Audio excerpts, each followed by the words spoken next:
Hey everybody, how's it going? It's me, Blake Morse, co-editor in chief at Shacknews.com, and this is another episode of Retail Therapy, our twice a month show where we talk about all the nerdy stuff that we love, that we collect, our hobbies that all cost us a little bit of dough. Yeah, it's good times. Of course, joined by my esteemed co-host, who could be on either side of me or below me. Right now, it's Greg, Burkleton Burke, head of video production at Shacknews.com. Hi, Gregums. How you doing, buddy? Tired, but we're gonna get through this today. We're gonna get through it. Yeah, I should note, kids at home, you're probably watching this on Twitch, and maybe you're in the chat. And you're like, wow, I can't wait to interact with everybody. Well, guess what? This is like the day before Thanksgiving. So we're not actually here. This is pre-recorded. We're talking to you from the past. You know, there's like steam trains have just been invented. Yes. I think we just cured polio. Dinosaurs just died 5 minutes ago. We're in the Bronze Age. So yeah, I hope things are good in the future. I hope the technology has advanced. I hope we have hoverboards wherever you are, and not like the cheap ones that came out a few years ago or whatever, like actual floating skateboards, Back to the Future 2 style. But until then, I'd also like to introduce our guest, Cyrus Rosenberg. How you doing today, buddy? Fantastic to be here. Thank you for having me. All right, and Cyrus, you are working over there at Arcade1Up, correct? Absolutely, yeah. So I come from the licensing team, which is, basically the professional fans in the office. Hell yeah. You probably get to talk to a lot of companies about the arcade games you guys want to put in your cabs, I'd imagine. All the time, but I gotta be honest, it's very hard to stay focused when you're a fan. You're always, you're asking them what's coming out, you're reviewing their movies. It's actually getting to the real business of it. That's the second part. For sure. And as you folks at home may have guessed, the theme for today's episode of Retail Therapy is arcades. So yeah, it's appropriate enough that we have a representative from Arcade1Up come on the show. Let's see, I guess, just in case people at home haven't heard of Arcade1Up, why don't we give them a quick overview, if you don't mind? Absolutely, yeah. So Arcade1Up is a really fantastic idea of, arcade games, as always, have always been an art form. And unfortunately, the vast majority of them really got lost to time due to the fact that they were expensive and very, very heavy. So we really came to the market with the idea of, what if you could take the exact same authentic arcade experience and bring it home for an affordable price point at a very light amount of weight, and fit 5, 6, 7 of them, and really build the at-home arcade experience. So in about 5 years, we've tried to capture as many different arcade experiences as possible for the home use. Yeah, you guys have definitely helped make my childhood dream of having an arcade at home come true. That was I think one of my first I don't want to say practical life goals, but I'm a little bit older than I look. I grew up during I'd hesitate to call it the golden era. I feel like the golden era of arcades was kind of around the 70s, 80s, but definitely I think at that last social peak, that's where I was in the late 80s, early 90s, when every kid was going to arcades. I mean, when an adult you knew had an arcade machine, whether it could have been anything, a Pac-Man machine, pinball machine, that was playground worthy. Did you hear So's dad has the arcade machine in his house? It was a thing back then. But even in the 90s, even though the 70s, 80s was the golden age, there was still plenty of stuff in the 90s that was going around. Oh yeah, dude, it was on. I think I remember we were doing the Pinewood Derby or whatever the Boy Scouts do. You have to build them, and we went to one dad's house to do it, and there was an asteroid machine, in the garage there. Suffice it to say, my like little soapbox card did not get a lot of attention that day. I did not place well as a result, but yeah, it was just, there was just something magical about arcades and the games. Like they're just like whether you're talking about like the artwork, the game itself, like the way that they laid out like the controllers in a unique way or something like that. Like there's just something great about going to your local arcade and discovering a new game or something like that, or whatever is going to be your favorite. And there's so many moments from my childhood where I remember seeing and playing an iconic game for the first time. Like I still remember the first time I ever saw a Mortal Kombat arcade cab.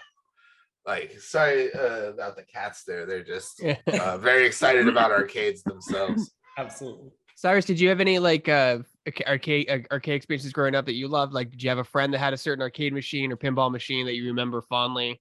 Yeah, absolutely. So like I was just introduced to video games in general in around 2003, 2004. So what was interesting for me is arcade games kind of came in a little bit secondarily to like my first console was really a Game Boy Advance. But what I remember so vividly and what was so special to me is that, you know, where a lot of video games today, as cool as they may be, are you design a console and then you design games for it.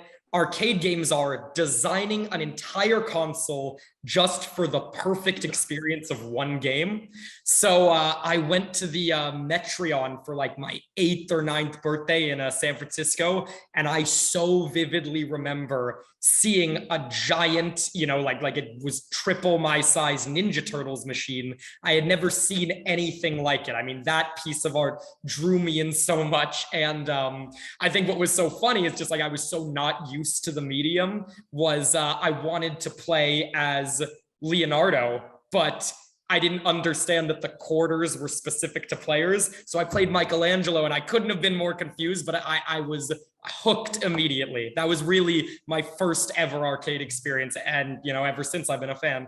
Oh man, and that is an extremely iconic arcade cabinet. That's a great place to start. The Konami Teenage Mutant Ninja Turtles arcade game, which you guys have licensed. Absolutely. And brought home. Not only just, and the great thing about that is not only do you get like the original Turtles game, but you get Turtles in Time as well on that one, like all in one cab. My buddy Bill actually has that. It was bought for a wedding. Like they bought it for a wedding reception, and each of the groomsmen took home one of the cabs. So yeah, I hope they're all playing it online together. Yeah. Oh yeah, yeah. I think they are. I like to think they are in my heart of hearts. Yeah. Now, Cyrus, I heard an interesting fact. I don't know if you can answer this, but I was told that like the original like theme song has kind of been lost to copyright time. Like no one knows who owns the rights to the original, so that's why the machine has a cover. Can you elaborate on that at all? You know, so like coming from the licensing department, we love to kind of like work with our licensors.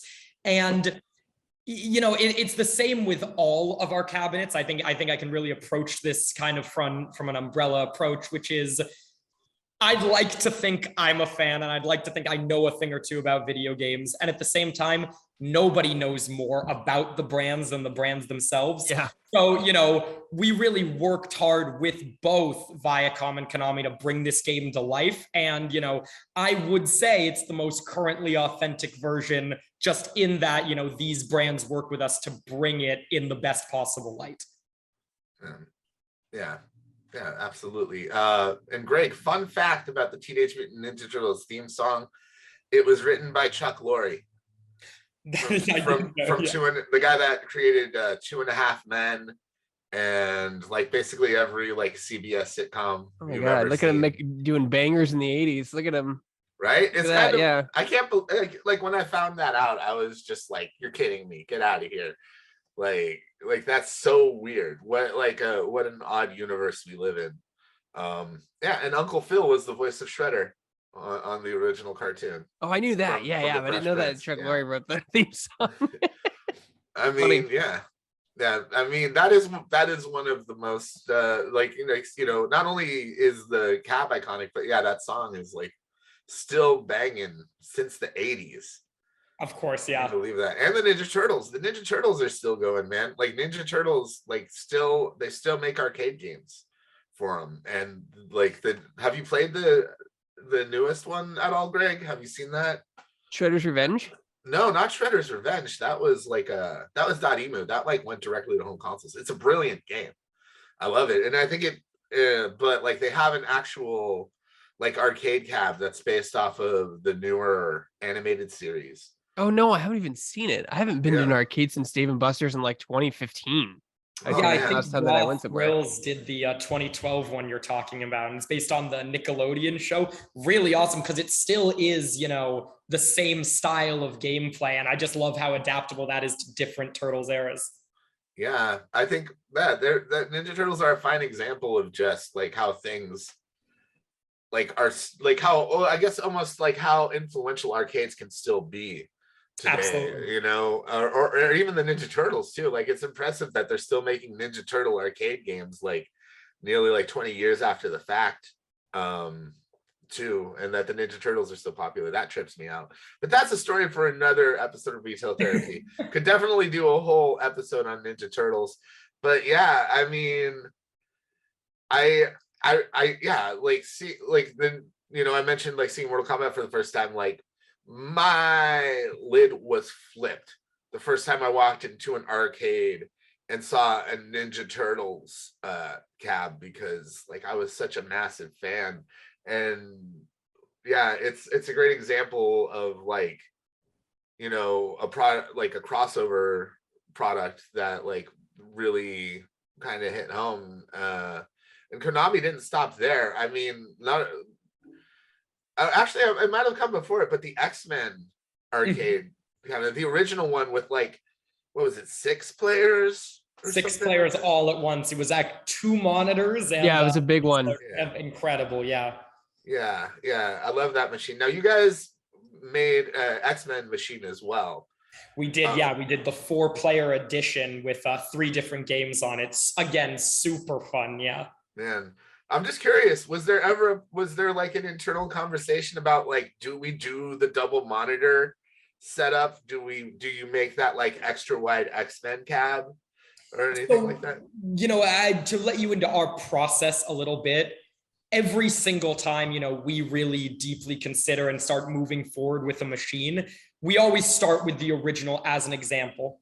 And every one of our machines had an original counterpart at one point. Like, of course, there were 4-player editions of that X-Men, even in 1993, 1994. Mm-hmm.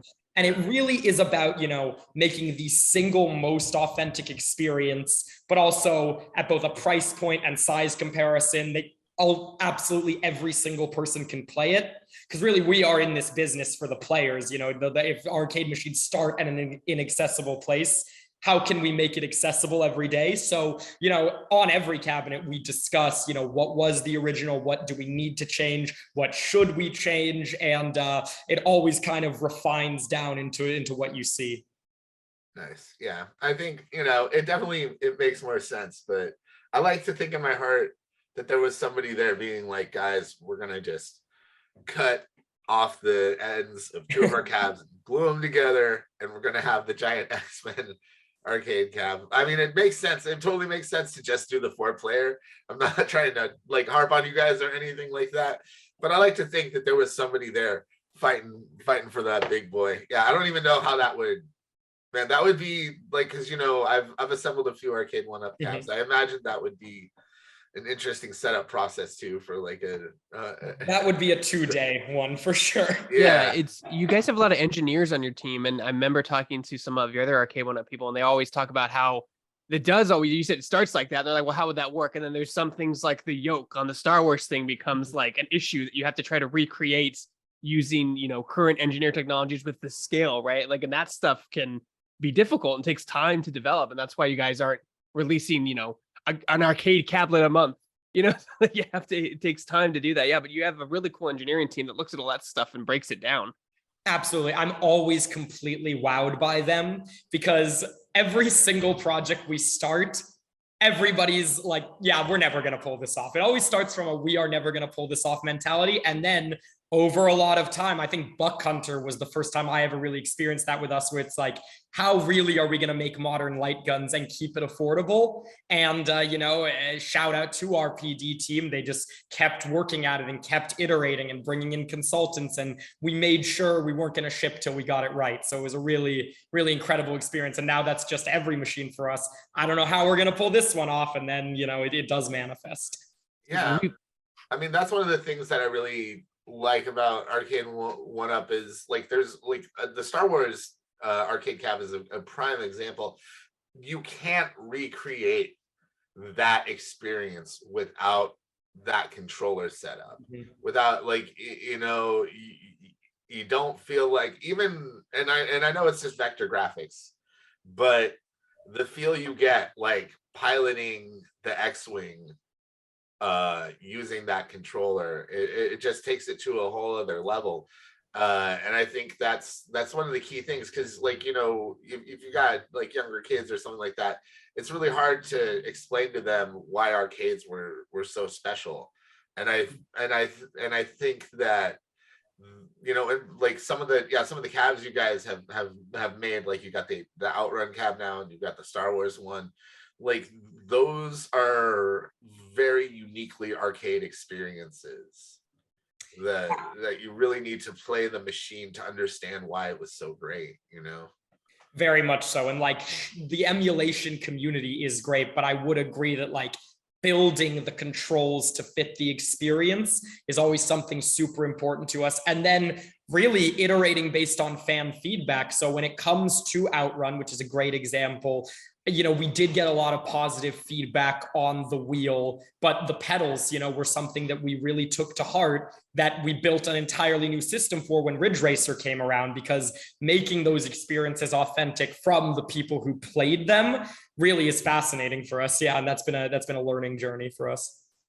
Yeah, for sure. Like we don't want you to give away your secrets on the show, but can you talk about, like, as we've watched Arcade1Up be this like little small company turn into this much larger one of these past couple of years, and does that make your job easier when approaching other licensees, or does it make it harder because they're like, oh well, you're worth money, we want more money now? Like, how does that work?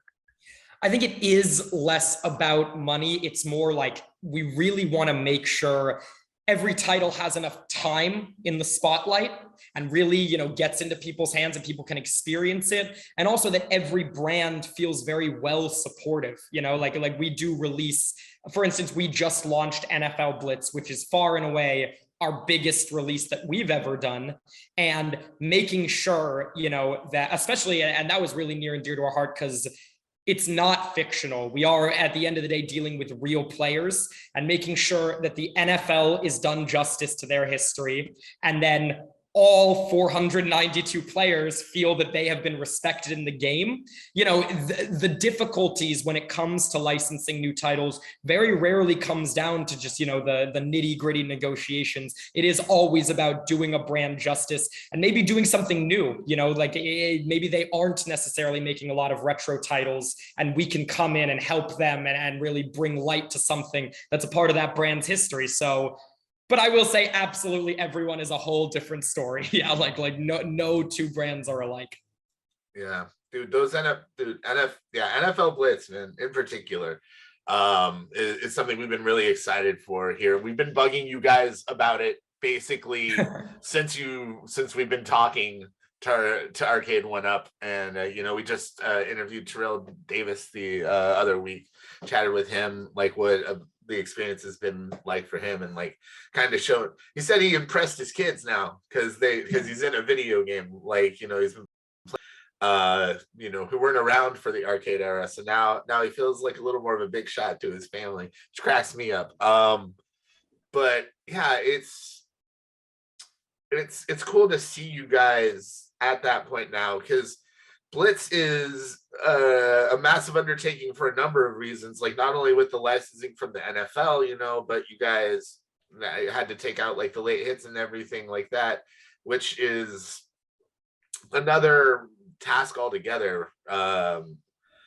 Right? Like how, like, do you guys have a large, I guess, sort of team for porting the actual games? Like, is it usually a difficult process to bring these arcades back, like Arcade Perfect?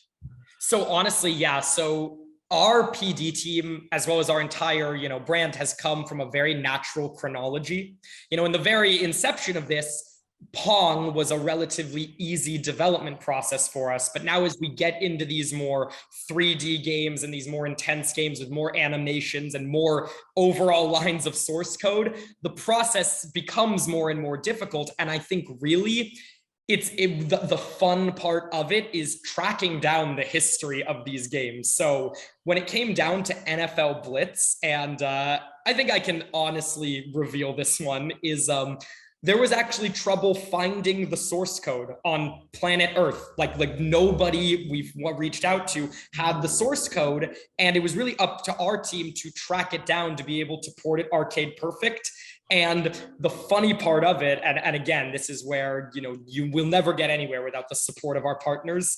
The original developer, Mark Termel, he had it on a hard drive in his garage. Like that's really where it came from in the most real way. And in order to start that process, I can absolutely promise you that through all the licensing and through all the deals we made, we would not have created Blitz without that source code. So just being able to really get the original developers to not only support this project, but give us the gift of editing like the sacred original source code in order to port it to our hardware, that was like a really fun experience. And I think just tracking down those clues to put the puzzle together is always fascinating. It always seems like a simple process, and then you never know what hurdles are going to come. For sure. Yeah. And then, it's also, I guess, a matter of, you guys probably, you want to find a game that everybody remembers and loves, but like that they actually still want to play too, because there's so many games from the arcade that I don't want to like call them filler though, but there's also just games that became iconic, like the cream of the crop. Like you guys have done a ton of Pac-Man, Miss Pac-Man consoles and things like that. And, those are some of the most iconic games that still hold up to this day. And that's what's incredible to me. Miss Pac-Man is my favorite game ever. I love Miss Pac-Man. I work in video games. I play way too many video games each year. And then I play video games when I'm not working on video games. Right. And for some reason, like Miss Pac-Man is still my game of choice. Whenever I get a chance, I actually went to the retro game bar for the first time there, and I was just sitting at the Miss Pac-Man cab that they have, playing the crap out of it. What do you think? What do you guys think it is? I'll open this question to you. What do you think it is about games like that still resonate with gamers of all ages to this day? So, actually, I before I had any sense of even a job, I majored in game design in college. And what I genuinely think it is, I think there's such an immediate satisfaction to Pac-Man and Miss Pac-Man. And I think it's because, the best parts of a game are when you are the protagonist, when you feel you have an effect on your world. And just the immediate satisfaction of eating a dot and removing it from the screen is just it releases such a level of dopamine in your brain that like it just is one of those games where it takes no education. You can walk up and immediately feel satisfied that you had an effect on this game's world. I think there's a very narrative significance to that for either a young child all the way up to like an adult who's sharing it with them. I know that's a very technical answer, but that's as a fellow Miss Pac-Man player myself, that is what I think about it. I think it's also that formula that's been true for years, which is easy to pick up, difficult to master. Like people who are good at Pac-Man are very good at Pac-Man, but anybody can walk up to me like, oh, all you have to do is eat these dots and stay away from the ghost. If you eat the big dot, you can eat the ghost. Like that's basically it. Anyone can play it, and that goes to true with a lot of arcade games too. Like any beat 'em up too. This is jump, this is attack, just kill things on screen. But then you get the people who are really good at it and really know the design and the mechanics and just walk through the whole game on one quarter. Definitely, yeah. I was never one of those 1/4 kids. Mm-mm. But I think the thing that keeps me going back to Miss Pac-Man though is I'm probably never gonna master it. Like I'm good, but I doubt I'm ever gonna be good enough to hold like a world record score or anything like that. But I'm definitely gonna own that machine. Like that is every time I see a Miss Pac-Man cab, I have to plunk a quarter in it or sit down and get that high score. And it's funny because you don't even input your initials in a Miss Pac-Man game. It's just up there letting people know that that's kind of the goal or whatever it is. Can you beat my super fancy high score? Like how far can you get? Yeah, your initials were a big thing in the 80s and 70s. Like having your initials at the local arcade cabinet was a thing. If you've seen The Last Starfighter, it's a big deal. It was a big deal back then. That's actually a really good movie to show you what it was like to have an arcade machine in your town, and when you got the high score, how important that was. Absolutely. Man, have you guys thought about The Last Starfighter? Is it? Have you seen it, Cyrus? Of course. And in our list of like always running office movies here at the headquarters, it's definitely in our library for sure. Yeah. Man, that would be tough to design though. A home experience where you get the high score, it's communicated to an alien race, and they recruit you to fight in their space wars. If anyone's gonna pull it off, it's Arcade1Up. Yeah, that's the deal they'll make. The licensing deal that Cyrus will make with the aliens. Definitely. I mean, Cyrus, you've got a lot of IP in the past. You know, NFL Blitz, you said, is probably the biggest one because the NFL is so huge and there's a lot of moving parts. And specifically your job with licensing, like, what do you have to do at that point? Do you sit in meetings? I mean, like I said, don't give away your secrets, but like, do you just sit in meetings and have to make sure everyone's happy? Do you have to, is it a bunch of take and give? Like, what's the process like for you personally? So I love it because it's really, for me, equal parts fandom and design.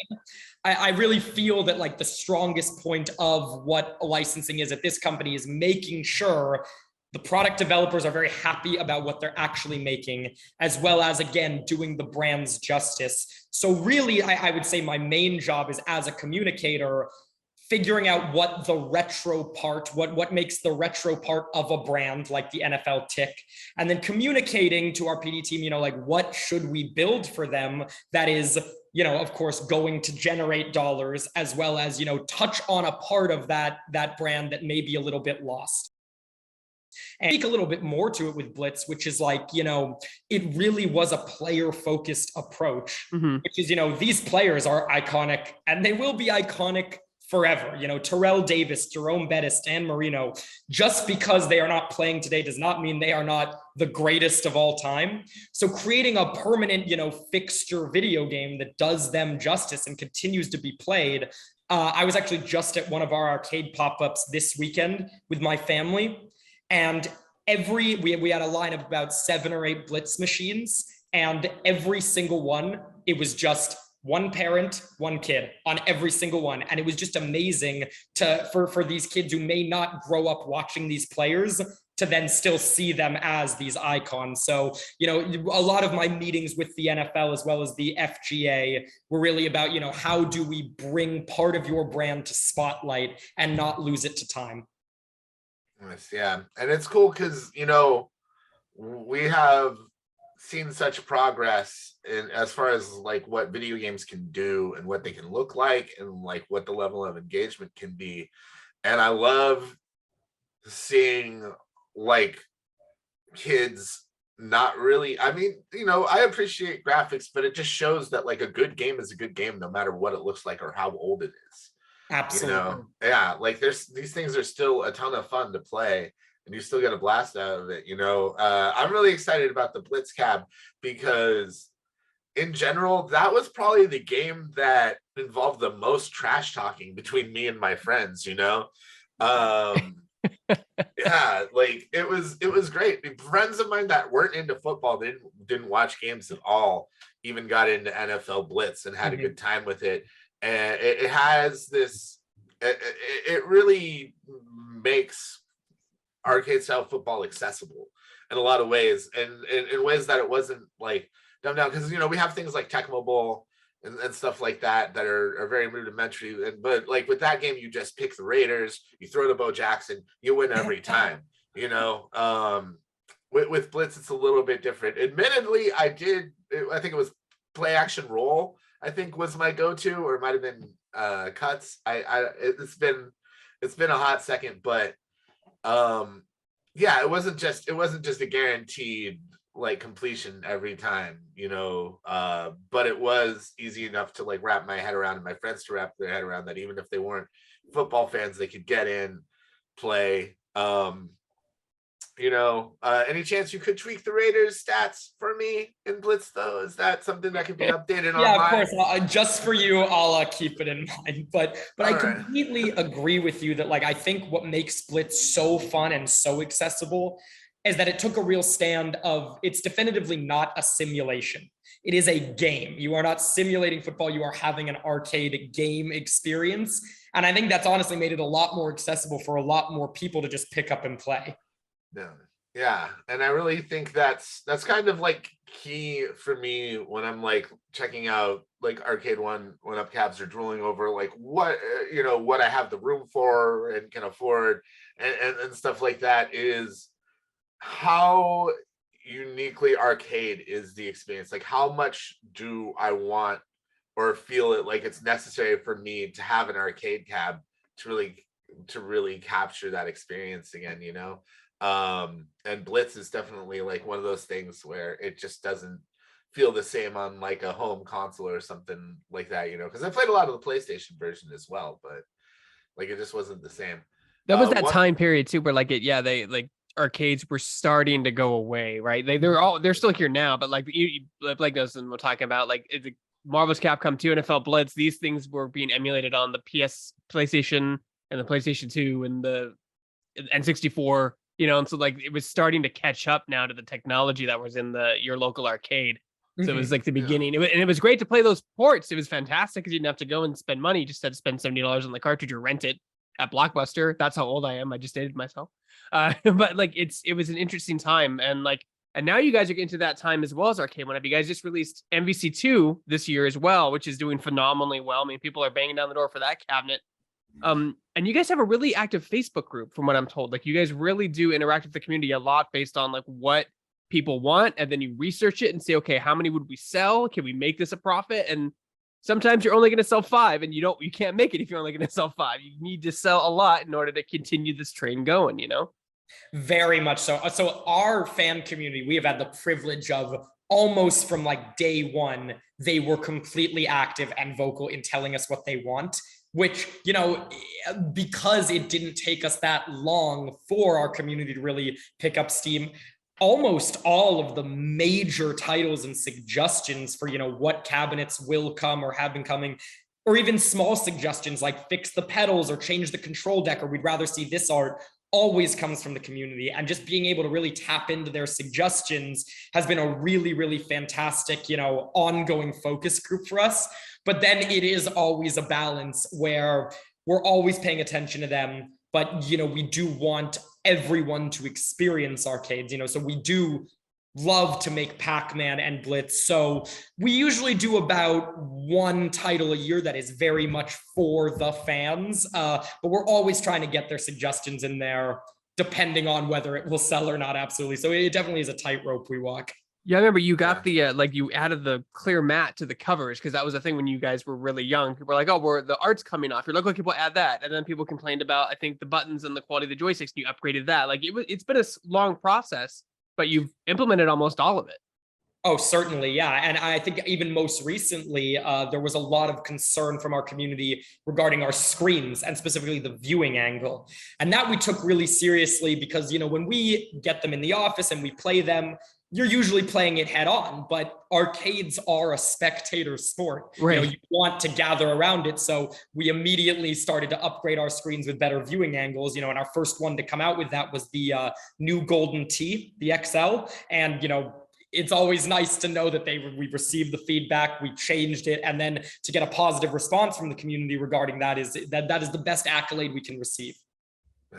Yeah, I think one of the things I was really excited to see you guys do and I'm wondering like how much of this is fan feedback and how much is like something you guys want to do, but cocktail cabs, head-to-head cabs.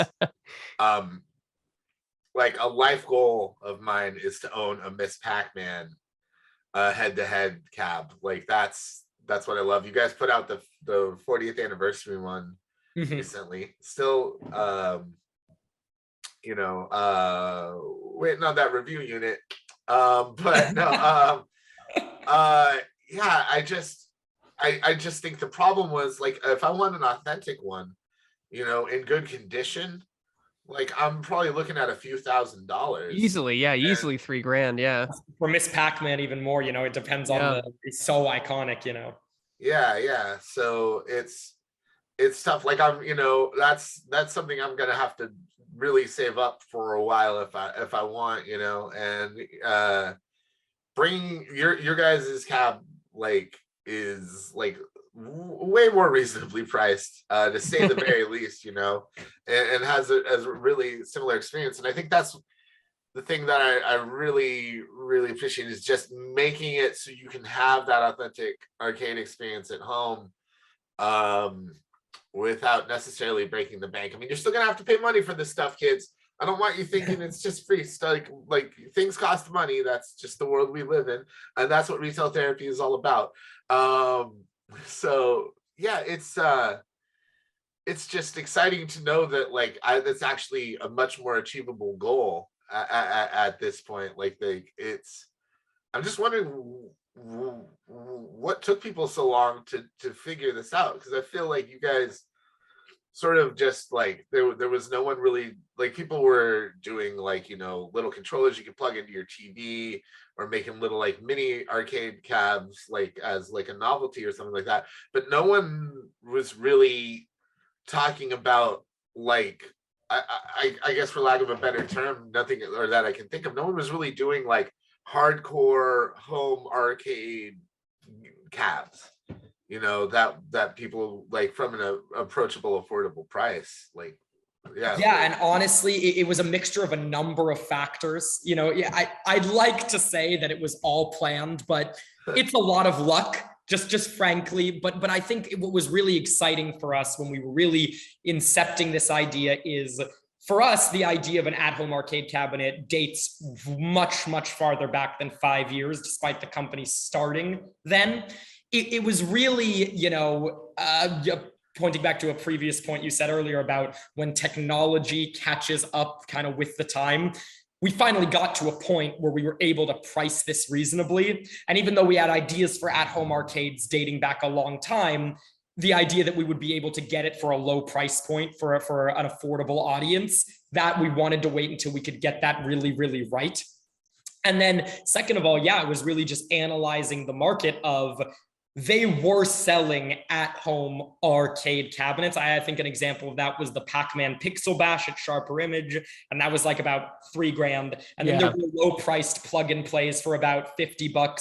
But we really just did see this wedge of, there's really nothing in between. There is no authentic arcade experience. And then we look to examples like maybe the fight stick community. Is that the direction we want to go in? Or do we want to go into some sort of emulation? And it kind of just naturally evolved to that. But, we're blessed to have recreated the success based on a chronology.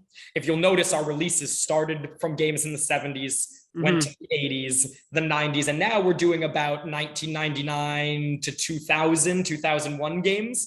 And a lot of it was luck, but we're just we're standing on the shoulders of games past, is really what I'm trying to say. No, so it's like when you've licensed a lot of Miss Pac-Man cabs, like how does that work? Because you have a cocktail cab, you have like the anniversary cab, you have the original cab. Now, when you're in, like I said, don't tell me what you're not allowed to tell me. Don't expose your secrets. But are you allowed to? Is that something that's like a blanket umbrella when you agree with Bandai Namco to make it? Is it something that happens later? Do they say, "Hey, we'd love if you made this"? You said, "Oh, we'd love that too." Like, how does that process work when you're releasing multiple cabinets with the same branding? So it really is a process of ideation. We usually always start out with, one core item, but the best part about licensors, and Bandai Namco in particular, who's been with us so long, they are true partners. And it really is, we really do operate every decision with a can everyone play mentality. So usually we'll start with a main item, and then it's about every size, every price point, every type of audience. So when we release Miss Pac-Man, for example, authenticity first, full stop. We're going to make the iconic blue in a full size shape with a riser. But then, if maybe you don't have room in your studio apartment, or maybe you don't have, the full price point at that time, let's make a slightly smaller one and a slightly smaller one, or a table version. So certainly everything is approached on an individual basis product-wise, but it really is about meeting with our partners and saying, what audience are you missing? And how can we bring that audience in the most inviting way possible? I like that. That makes a lot of sense too. Yeah. I definitely have like my fantasy cabs that I would love to see you guys do. Like, I'm just gonna throw it out here because like there's so many games I played where I've, when we talked about this a little bit earlier, but games where it's like the playing it in the arcade, like the cabinet mattered. It wasn't just something where you could like take it home and convert it over to a controller. One of my all-time favorite arcade games, uniquely arcade, is this Atari game called Xenophobe. Mm-hmm. And it's very much like in parody of the Aliens movies. And basically the way it was set up is you had a screen, and the screen was 3-tiered, right? You had a top, middle, and bottom, and each one was like a rectangular screen where you could move your character left or right through a spaceship or a alien base, taking out like all the alien creatures and stuff like that. But it had 3 single hand joysticks on it that stuck out, like almost like it's the kind of thing that you would normally see in like a flight game or something like that, but it was a 2D action game, or I don't want to say shooter because like that's like Raiden and stuff like that, but yeah, and like you just can't get it at, like you're never gonna be able to recreate that experience with affordably anything other than the Xenophobe controller, and other games like the Ikari Warriors series, like the 3 Ikari Warriors games, and then Heavy Barrel, like those had very unique joysticks. They were like almost looked like popsicles, but they would rotate, like the joystick itself would rotate, and that would be how you aimed like around the character, and stuff like that. And like I love it's the same sort of thing that makes the Star Wars arcade consoles unique. But the controller, but I feel like I'm probably one of maybe a handful of people banging down the door, being like, give me Xenophobe, There are dozens of Blakes. I hope there's not dozens of Blakes. Oh man, the world just doesn't need that right now. But yeah, I can you just do that though? Can we just make a Xenophobe? Yeah. No. If the community wants it, if there is enough, anything that actually does have the numbers to support it, we're going to approach and take seriously. We've never said no to an idea out the gate. So, who knows? I would go on our Facebook group if you really want it. Absolutely. People watching at home. Anything is possible. That's the answer to everything. Yeah. People watching at home. It's time. This is it. This is our chance. This is our moment. Let's politely bug the team at Arcade1Up for a Xenophobe cab. I don't know what else you would include with it because it is such a unique control scheme. But come on, everybody watching this, like it's time to start the revolution. The Xenophobe. People want it, we'll make it. Absolutely, we live to serve. That's one of the hard things about, I think, Arcade1Up's job, Cyrus, is that you have to you want to make the most value for people's money, so you try to put multiple games on cabinets, but there are some cabinets where it's like, what would I put with that? A good example of something that I would like to see is Sunset Riders, but like, what else would you put in that cabinet? it's an original IP cowboy game. Like, what else would you bundle with that? That's by Konami. Absolutely. And we've had experiences where, we don't like to have to do anything, right? So we've discovered over the years that value is incredibly important, no matter what franchise, just in the sense where we used to release a 2-game Pac-Man and then it was a 4-game, and now we're up to 14 games. 14 games. Appreciate those value points. But, at the same time, sometimes it's about getting licensors to work together. For instance, like on that X-Men cab, we have Konami involved, we have G-Mode involved for Captain America and the Avengers.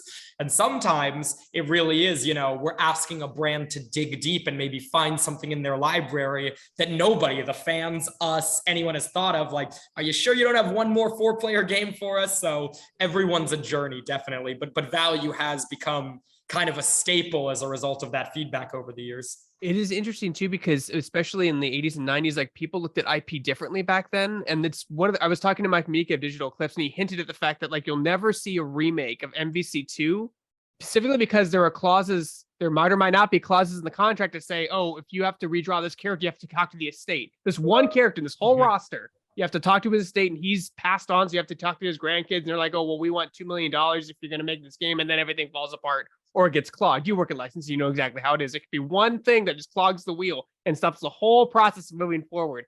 Well, that has kind of been like a fun process that like I only discovered through working in licensing. Is you look at a game like Blitz or NBA Jam, where you license players and you go out and you get their likeness, and they have various opinions.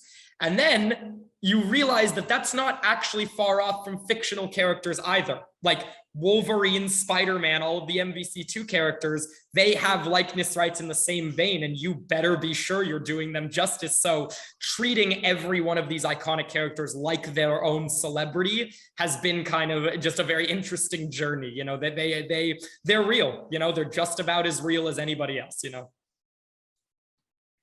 Then they have to be represented in a way. That's why you can never like remaster games, right? You always have to port them. Like you cannot touch how things looked, and for the Turtles cabinet, what I loved is that you had to redo the photos because the photos have rights. Like there's somebody out there who owns the rights to that photo, and either they said no or wanted too much money or whatever reason, weren't around anymore. Like you have to do it again. And I thought that was hilarious. I was like, why don't they have the original? Oh my God, somebody owns the rights to the photos. Exactly. Literally. Yeah, that was a crazy one. Man, I don't know. Wolverine's always been real to me, guys. But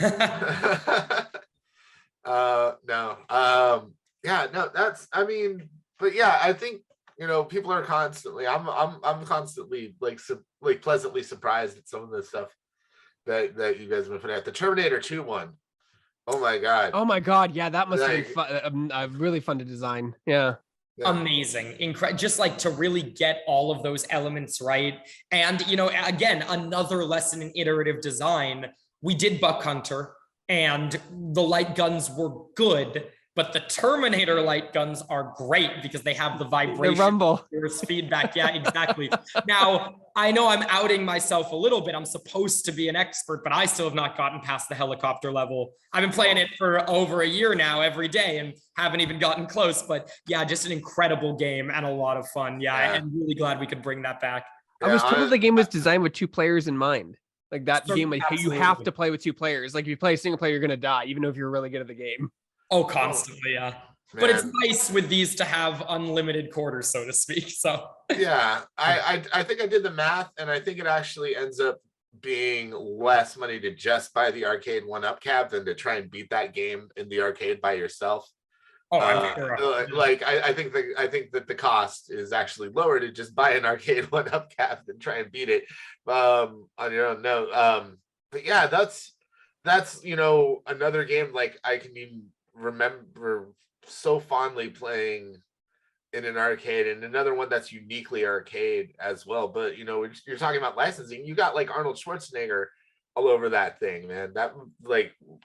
And as a fan myself, that was an amazing experience to be able to license it, and just a fantastic. And it's actually funny because this is, we try to keep it authentic and change games only when it's for the better.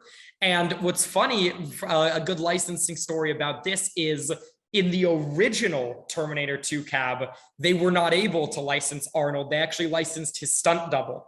So being actually able to go back and only rewrite in the best way and use the real Arnold was like almost a full circle moment for us. Oh, wow. I just learned something today. Yeah, there. absolutely. Wow, that's really cool. Yeah. You know, since we are here, like, you know, talking about arcades and stuff, the first arcade I ever really went to was a Chuck E. Cheese when I was a kid. And yeah, they had the Star Wars arcade cab there, and it's like one of the first games I remember playing ever. But I think Double Dragon is actually the first arcade game I ever played. I'm just curious, guys, like Greg, Cyrus, like what was like the first arcade you can kind of remember going to, and what was like the first game you can remember? Cyrus, this should be easier for you. Like you said, you got into arcades a little older in life, but Greg, I'll let Cyrus go first. I got to think about this for a minute. This is tough. So I grew up in Northern California, and there was an arcade / like mini golf place called Scandia. Oh my God. Yeah. Yes. And I went there for the first time, and I saw a full-size Simpsons arcade machine. And I had to be young, so like, you know, my parents were a little on the safer side. I must only watch 3 episodes of The Simpsons in my entire life. But still, the recognizable characters, I walked right up, I played as Marge, and I thought that was the most amazing experience I'd ever had in my life up until that point. So that was a really great one for me, absolutely. Yeah, I know. Well, Greg thinks about it. I know he's a big fan of The Simpsons. I have one. It's over here. Yeah. Yeah. There's the yeah. Yeah, there you go. Greg, you actually reviewed that for us. Yeah, it feels. I mean, like that's the same Vegas. It's those arcades that were really popular could be found anywhere, and they were in a lot of different places. So it was easier for people to you know, like some pizza places and some bowling alleys only have like 1 or 2 arcade machines, and they'd usually have the popular one. So you'd have like a lot of The Simpsons, X-Men was a big one. Turtles was huge. You could find that basically anywhere. Like those were 3 brawlers that you could basically find. Yeah, I mean that was, of course, yeah.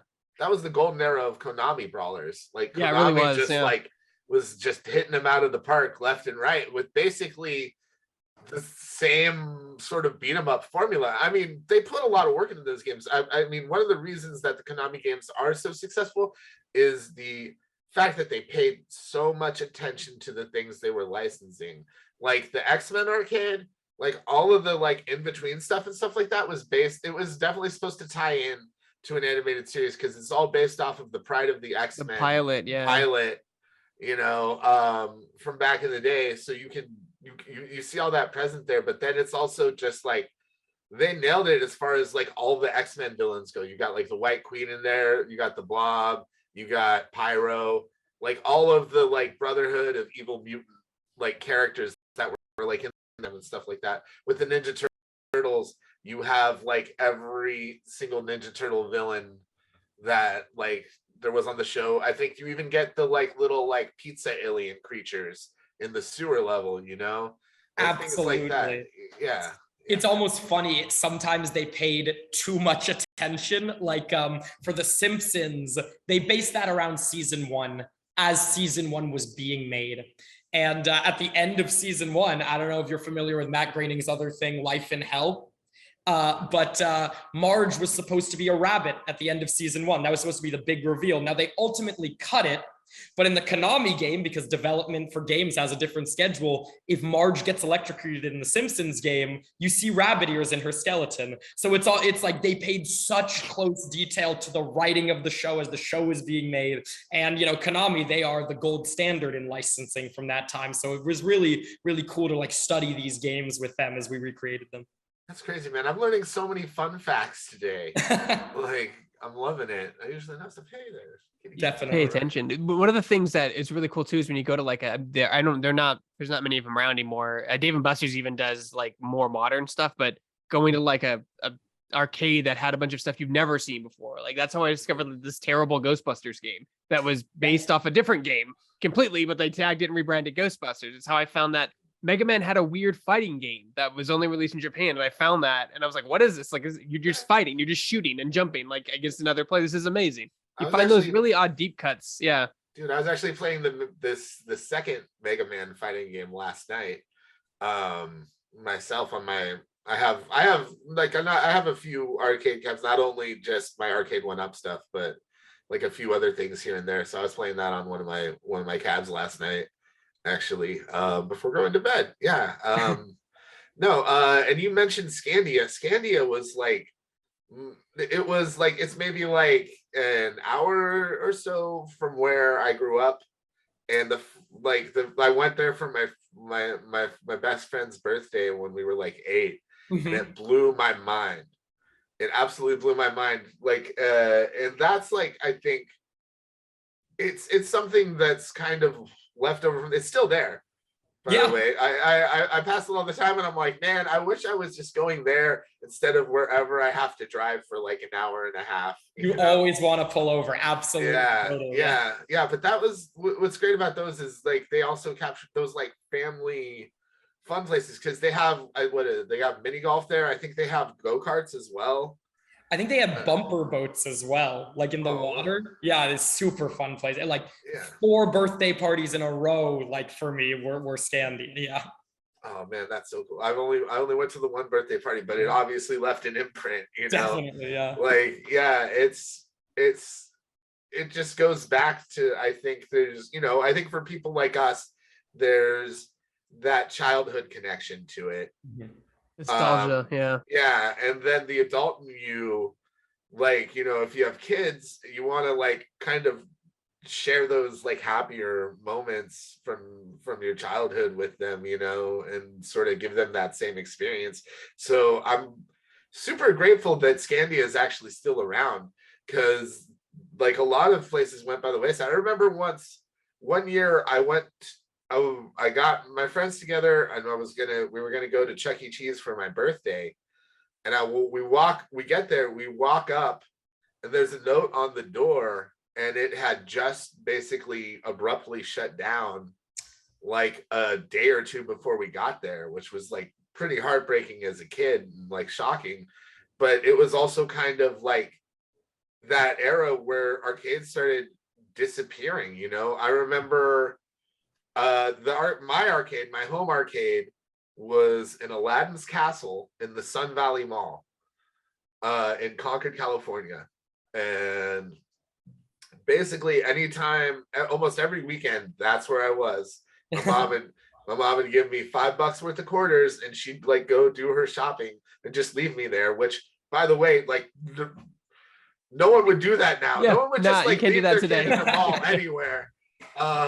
But it was the standard practice back then. Like my mom did nothing wrong. Don't call Child Protective Services. I doubt they do anything at this point anyway. But you know, I just remember like, yeah, as I started like getting into like high school and stuff like that, they really started disappearing.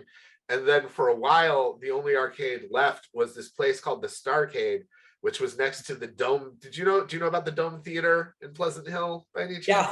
Yeah. So yeah, right next to the Dome Theater was the Starcade, and that was like where I would go until they basically just like one day they're like, oh, this is going to be gone by the end of the month or something like that, and there it went. But that was like, it was such a like time machine. Even at that point, I'd walk in and I'd see games that were made years ago. They had the X-Men arcade game. They had Cadillacs and Dinosaurs, which is another great brawler. I remember that one. I don't think gets enough credit. That was definitely something. I can't remember. I think Konami made that one as well. I think it's Capcom, but let me check. Might have been Capcom, but that was definitely like similar vein to the like X-Men and Simpsons stuff, in that like it was a comic book and they were making a cartoon around it, and they wanted to like, you know, have the tie-in arcade game to it. But yeah, it just had like a lot of like random obscure stuff like that, and it was great. I don't know what it is, like I can't really explain it. I just love video games, right? It was Capcom. Yeah, okay. Capcom. Because I remember it looked like Captain Commando. I'm like, this looks like Captain Commando. Is what I said. Yeah, man.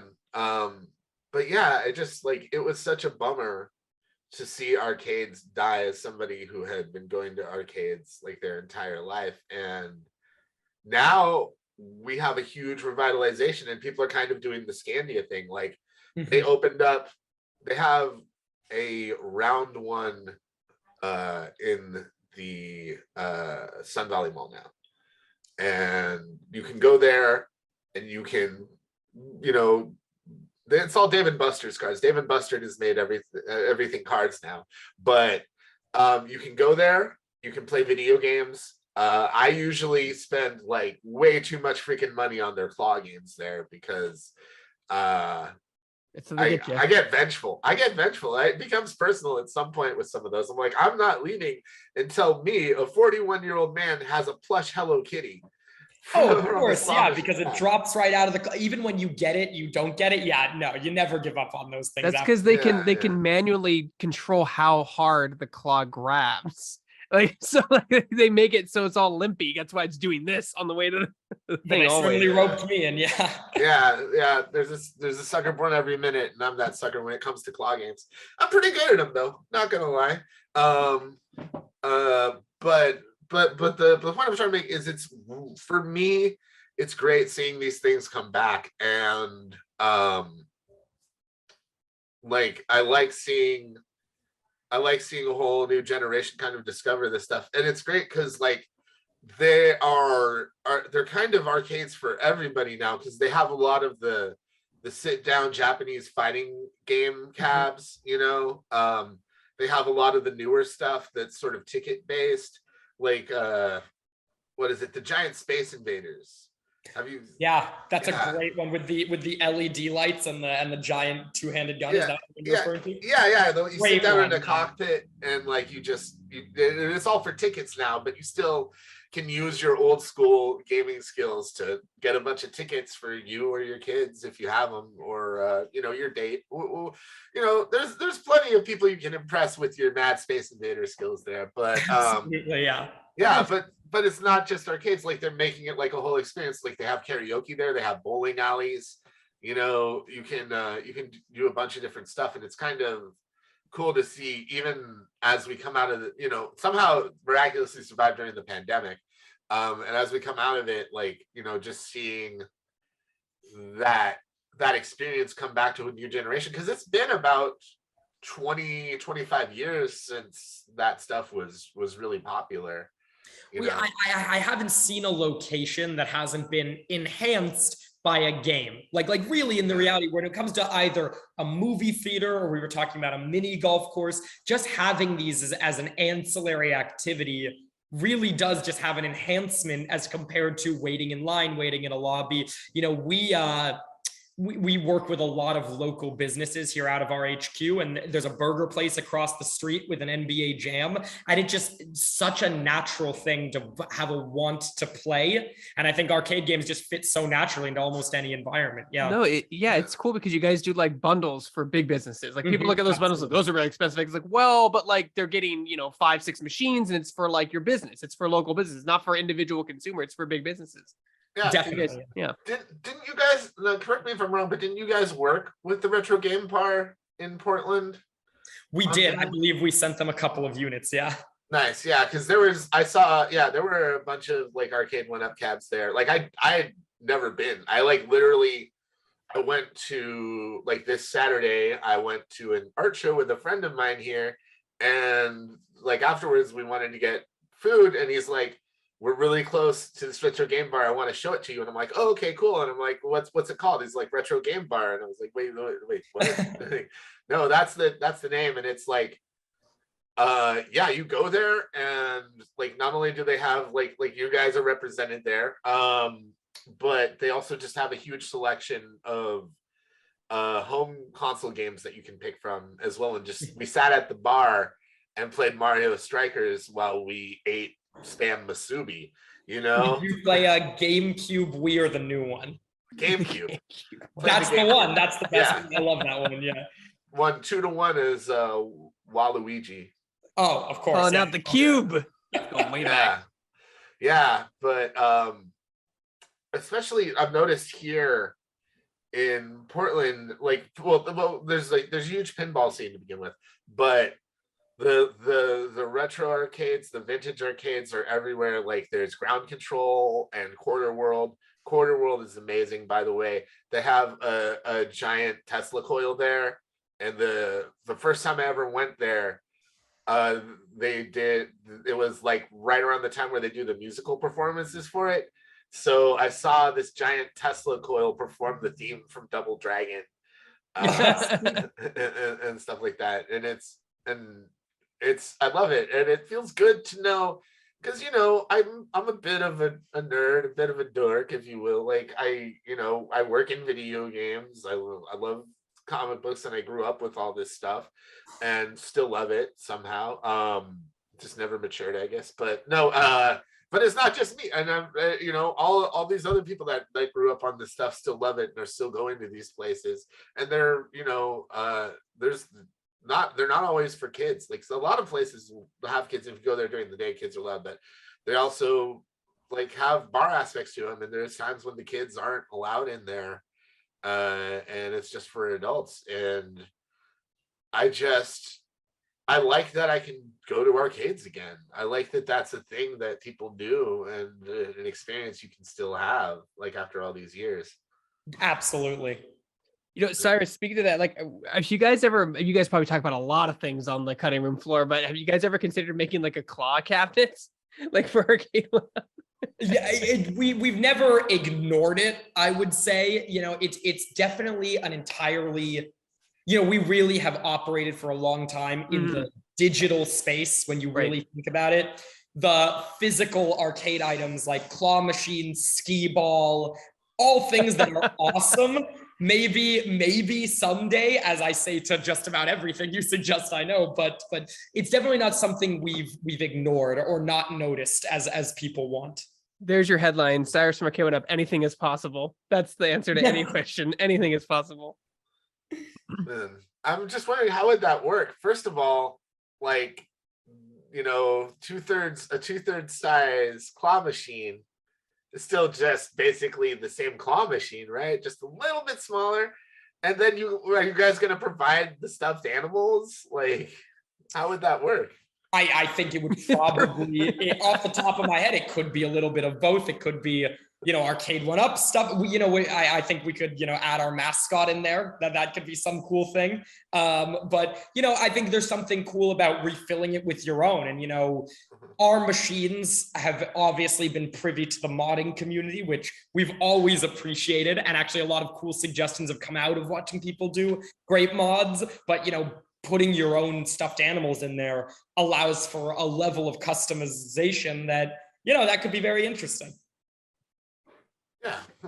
And your designs have changed as well, like over the past, couple years. Like, it used to be like you had one kind of main design that everything was engineered around, the Kung Fu Pac-Man. And then you got even more, like you said, fan feedback. You're like, how did this arcade cabinet look? Let's make it look more like it looked in the arcades. Like, I have two of them, and they're two completely different designs. One's a 4-player one, one's a 2-player one, but even the beveling and the way it's shaped is different from the other ones. Like, you guys have really gone all out, because, to be honest, it could have been cheaper and easier just to make one template cabinet and just copy and paste any licensees on there. But you guys took the extra step and make them all look a little bit different when the time comes for it. Again, it's always fan feedback, and we think we know what people want. And what's cool is people will actually tell you what they want, which, like, in the most meaningful way. So, when we first came out with these, we didn't even have a riser, because we really thought at the time people want to sit. The age of standing is over. In the best way. I just in the very best way. People said, no, I want to stand up and play my arcade game for authenticity. So we added the riser. And then again, we thought, the best thing we can do for these is to add a consistent line look. And people pounded their fists and they said, we really want the authentic shapes. And everything has just been a blessing to respond to fan feedback and give them, exactly what they want, with many lessons learned along the way. Definitely. I love that quote. I just picture the Tastemaker CEO being like, "The age of standing is over. I decree," and then it slams the staff down. Definitely, yeah. That's also giving you some unique opportunities, as well, though, as far as like your accessories licensing and stuff like that. Like the bar stools you guys make are incredible. So much fun to make those. Yeah, absolutely. We actually did one for, again, going back to it, but we have one for every single team in NFL Blitz. And that was its own journey, but definitely worth it, because it is such a, in a company where fandom matters every step of the way, but you're making a football cabinet for everyone, how do you really make a customizable team accent for those diehard Packers fans, Dolphins fans, Niners fans? And when we arrived at the stools and they finally came out of production, I really feel like we actually hit it there, just because you can still have your team represented on this all football cabinet. Man, now I'm conflicted because I'm a Raiders fan, but it makes more sense for me to put my butt on a Broncos logo almost. Two stools, Yeah, just get 2 stools. I just keep one, and I'm like, no one sit on the Raiders stool. Everyone plop down on these Broncos and Chiefs ones over here. No, I mean, Cyrus, is it easier, Cyrus? I mean, it's probably. I mean, I'm not sure. Is it easier when you have an arcade cabinet? Like, I'll use Sunset Riders, right? It's original IP, owned by Konami. There's no third party involved. Like, is it easier to make those cabinets? Is it a faster process when the licensor is also the IP holder? Does it make your job easier, I guess is what I'm saying? Not necessarily. Again, everything is kind of an individual case by case. With every license, it really does have 7, 8, sometimes 15 rounds of iteration, getting the artwork right. Because even if, like, in the if-but scenario of a licensor also owns the IP, also there's no outside licensing, they still want to do justice to the past, but they also have different brand values than they may have had back then when they originally licensed it. So it really always depends. I would say no licensing process is outright easy. It's always going to be iterative, but it really depends on when they are willing to be true partners and give constructive feedback that is willing to move forward at a rapid pace. Because of course we have our own production deadlines, but having a licensor be also the IP holder is usually helpful only in that they have 100% of the knowledge. They are as much a fan of that product license category as I am. So the conversation may be a little bit more fun, but other than that, it still is an iterative process. Because like, I mean, I've freelanced for years, and like, you get clients when there's more people trying to approve a project, the more things you run into. And I'm not saying you ran into this problem, but stuff like Capcom maybe say like, oh, the red on the cabinet is too red, and then Disney it says, well, it's not red enough, and then what do you do from there when you have 2 conflicting notes from 2 different separate IP holders? Certainly, and bringing their priorities together, approaching it, like what I mean, honestly, in those types of situations, in the best way, the fans are always the tiebreaker. We would at a certain point when it does come down to should it be this logo or this logo, we really will go back to our licensors and say, this is what the people want. Let's go the extra mile. And it's gotta be nice to like kind of blow people's minds all the time, though. Like I'm just like, because I'll see your list of caps and I'll be like, oh man, I wish I could like get this one and this one and this one. And then all of a sudden you're like, here's Terminator 2 and NFL Blitz. And I'm like, crap, I need to get rid of my couch. Well, the most fun ones I'll say are the ones people don't believe. That is always, giving people what they want. That's always exciting. But reading comment after comment for years of they will never be able to make Blitz because of XXX reason. And then while you're simultaneously working on Blitz and then like knowing you're leading up to a reveal that people don't think is even possible, that is always the most fun part. Yeah, I know like in previous interviews, we've kind of like, we've asked for a lot of stuff from you guys in general. Yeah. Like we bugged the hell out of you guys for Blitz. We bugged you for like Marvel versus Capcom stuff and like all these things. And, we kind of, we got the professional answer. And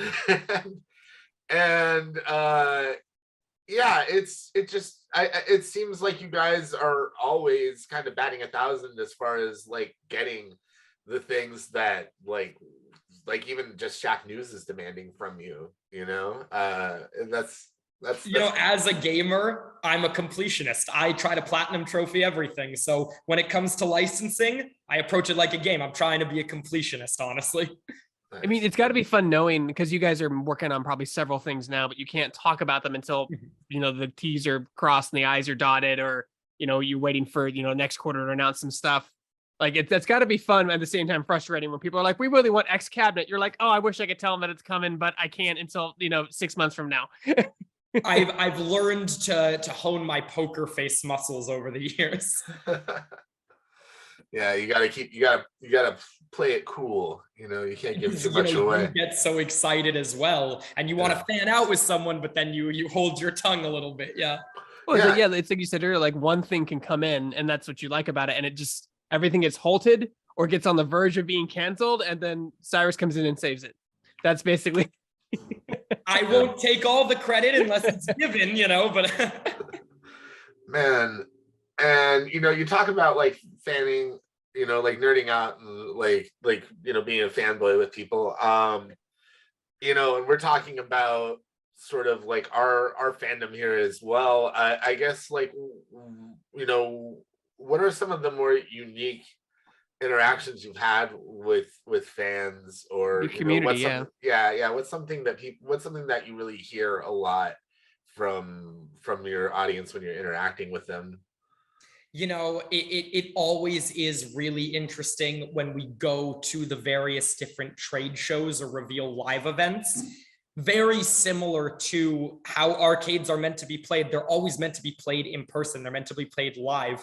And we do a lot of our development process, of course, working in an office, it is very internally focused. So when we finally bring our cabinets out and to just watch people play them, it really is its own form of QA process where I was just at the Rewired Festival, which is an esports tournament in Bentonville, and watching people play Miss Pac-Man and play Blitz and maybe do something that nobody in our office has thought of.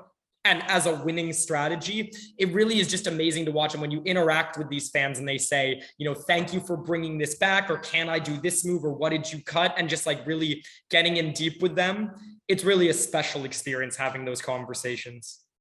Nice. Are there any particular, like, have people shown off their like home arcade setups or anything? Are there any particular setups that really stand out to you? Yeah, absolutely. I mean, I'd like to think, so I have about 15 cabinets in my home and I've run out of room, definitely, but I can't stop. But, we actually repost on our Instagram anyone who tags us with their home arcade.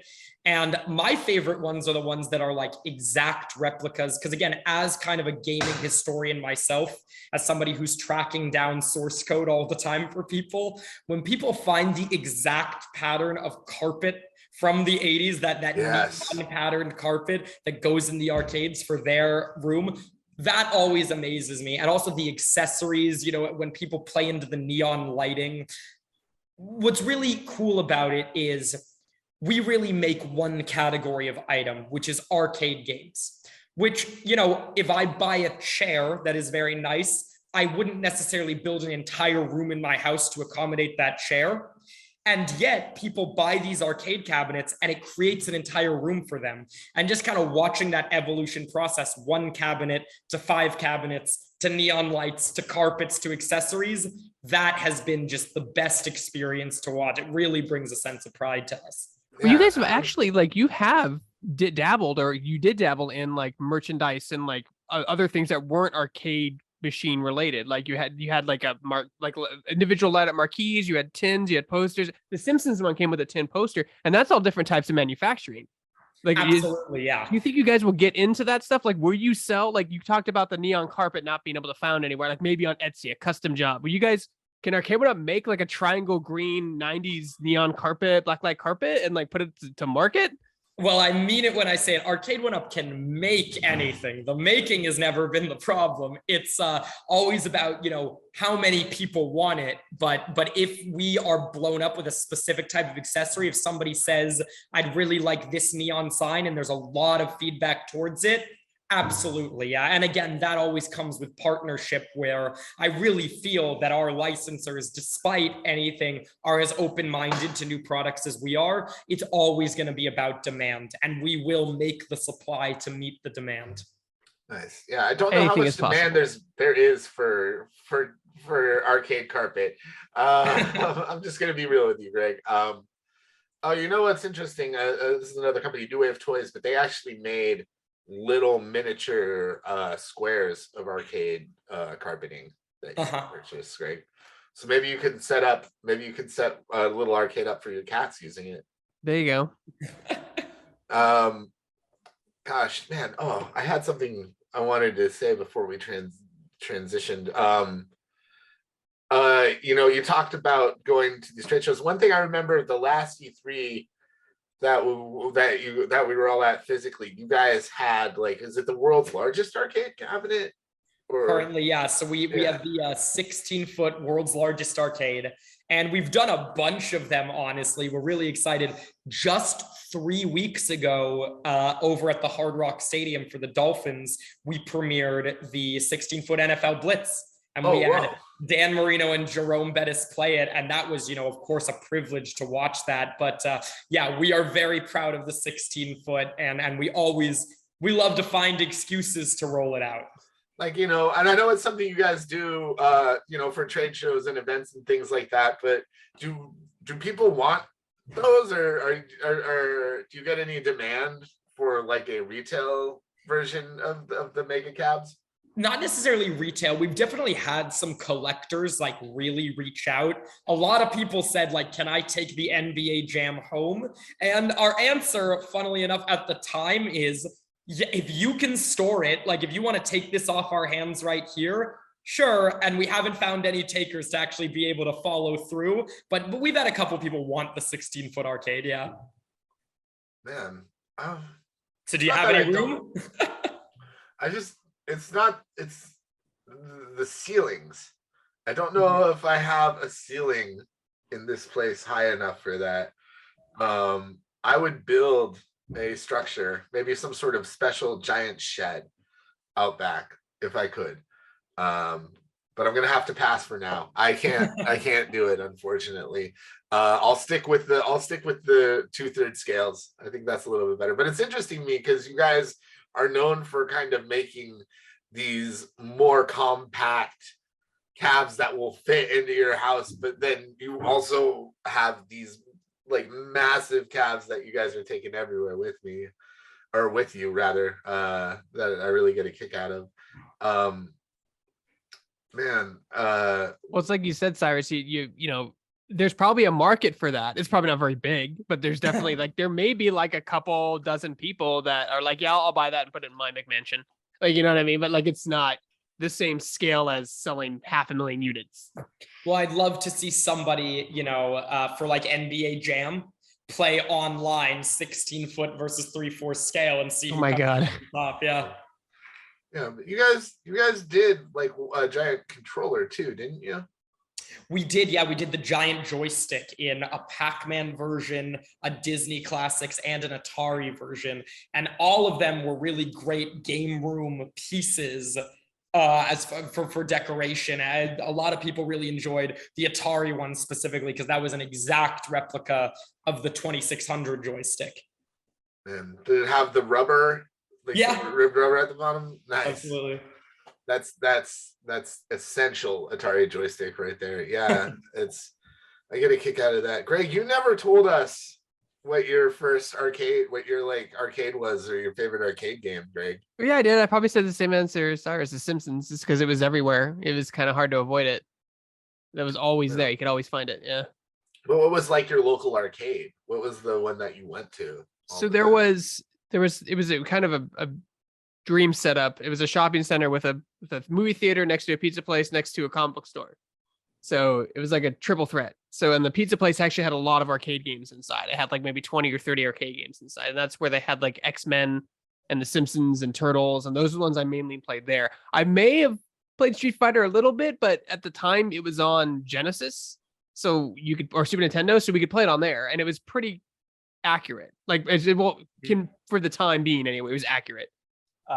Like I've seen other arcade ports. I'm just like, why don't they, as a kid, I'm like, why don't they look as good as the arcade? I don't understand. Why can't they just make it look good? Like the Turtles and NES game for Nintendo it's great, but you look at the arcade game, you're like, it pales in comparison visually.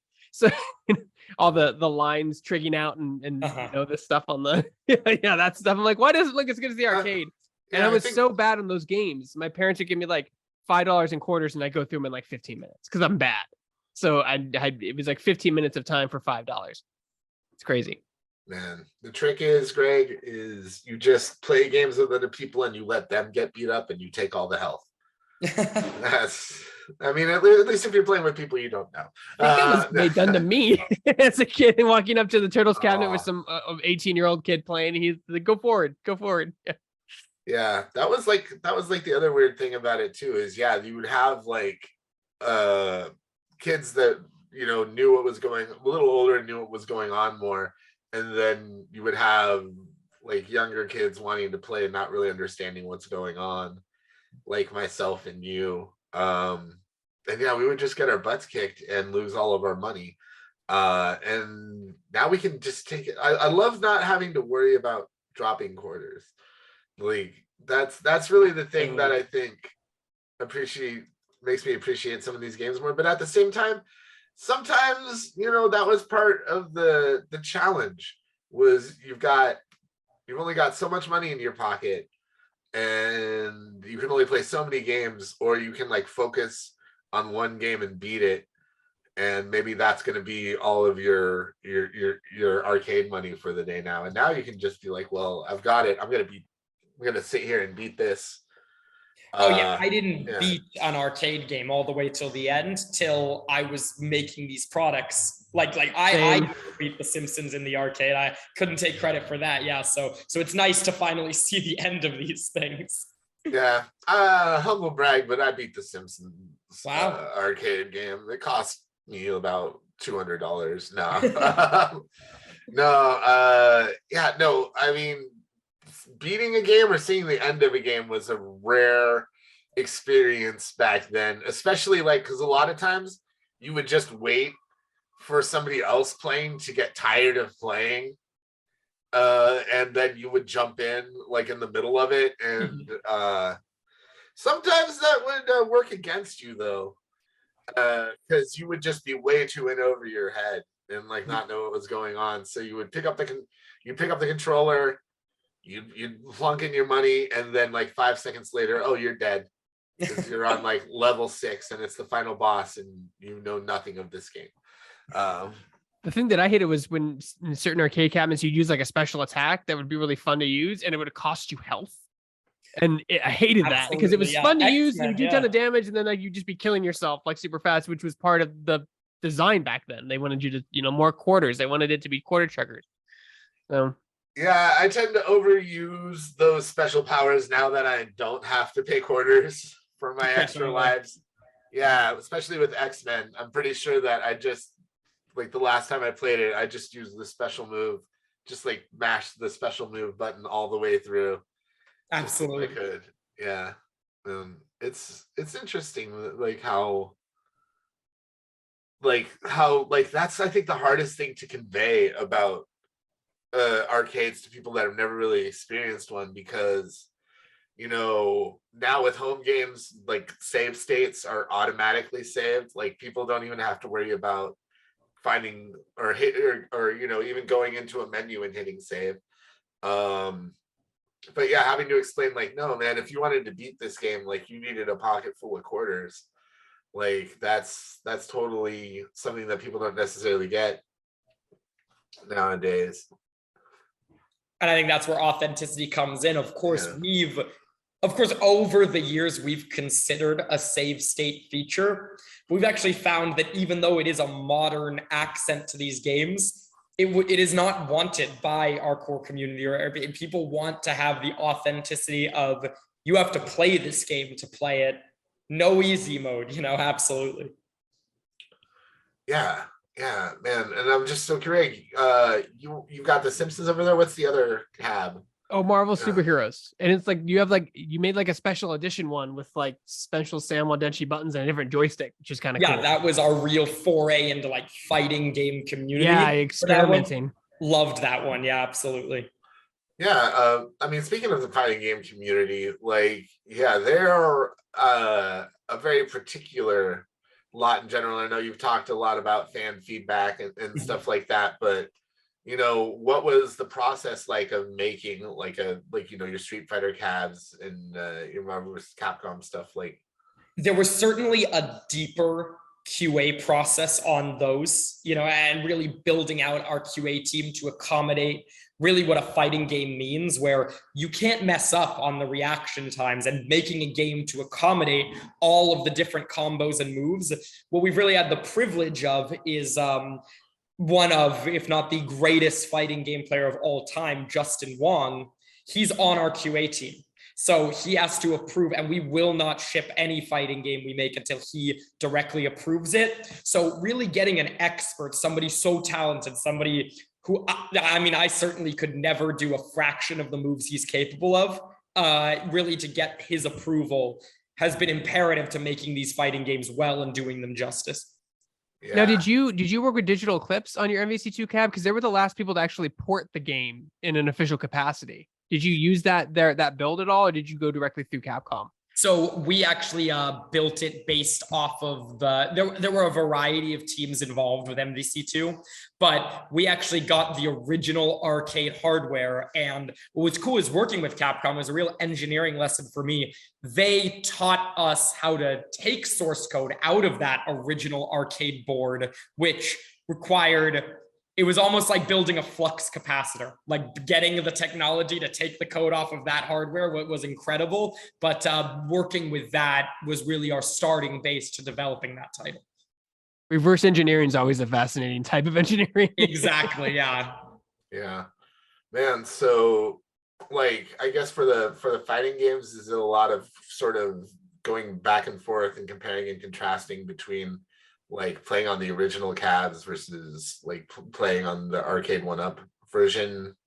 It is, but it is far more of a feeling a kind of process, where it is not so much directly comparing our cab to their cab.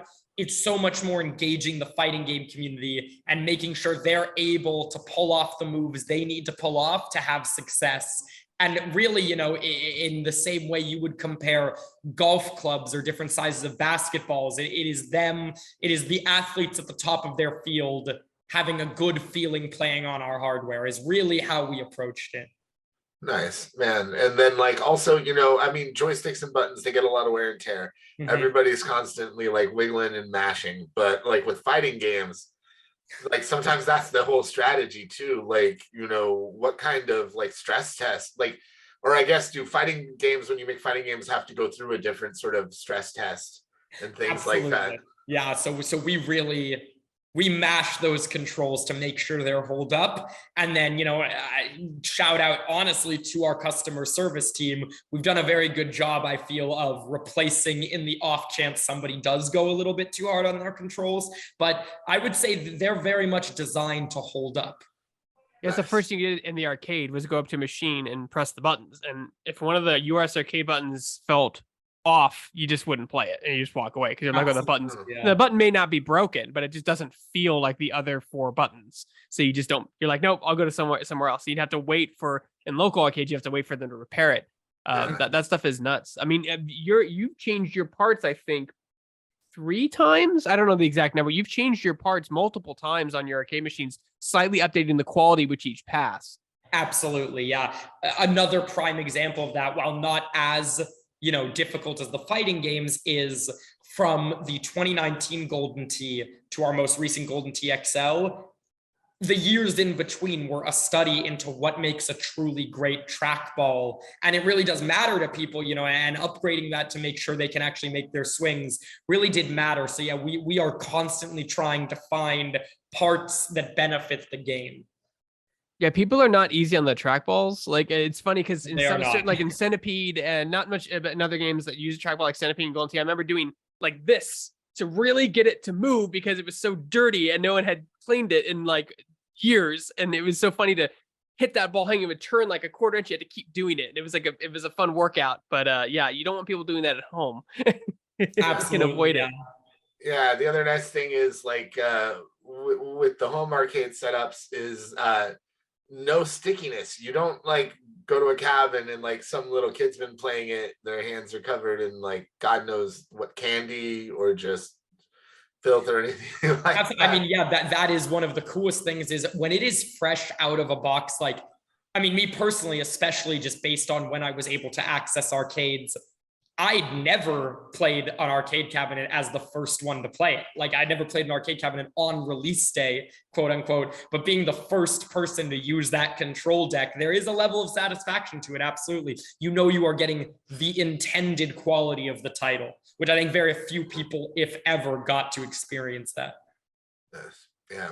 So now I kind of want to talk about my Arcade1Up collection here a little bit. I have a few cabs. The first one I ever got was I got to review the Rampage cab, which Rampage, one of my all-time favorite arcade games. Another one that is, it's 3 players, so you know it's kind of a uniquely arcade experience in that sense. And then the great thing is it came with Gauntlet as well, like, which is another game where I feel like you really don't get the experience if you're just playing it like on a home console or an emulator or something like that. Like, it's really it's really tough to reproduce unless you're playing it on a cab, and I loved it. But I think you guys have even evolved back then, because like the Rampage controllers, it's made to fit on kind of like that standard setup, but now like with a lot of the 4-player cabs,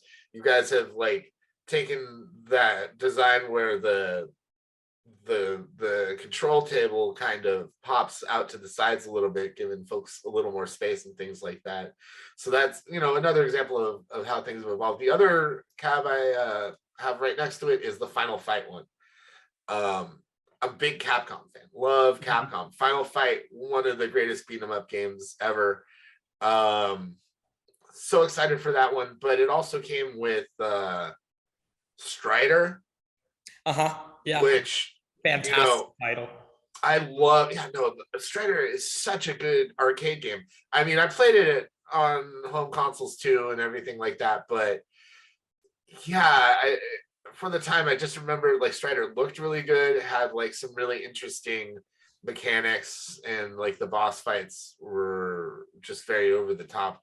So I thought that was like a really cool inclusion and a very unique thing to include. So like the Final Fight cab really spoke to me. Also has Ghosts and Goblins on it, which, my God, so hard. I could never. I played it 1,000 times, 2,000 times. My crowning achievement at this office will be actually getting somewhere. Not even beating it, just getting somewhere in that game.